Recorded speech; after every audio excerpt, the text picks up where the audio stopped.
চিড়িয়াখানা ভালোই লাগলো, আর কি বলবো। 100 টাকা যাবার করে বেরিয়ে দিয়েছি তো একটা দেখে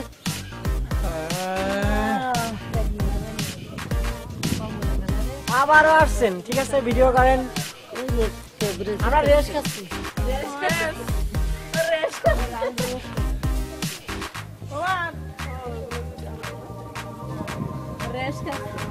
আর একটু পরে বাড়ি চলে যাবো, বুঝছেন।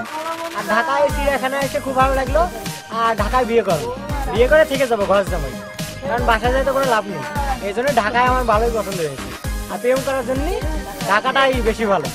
প্রেম করবো, চিড়িয়াখানায় চলে আসবো, এসে চুপি সারে প্রেম করবো আর ভর্তি করবো আর মজা করবো।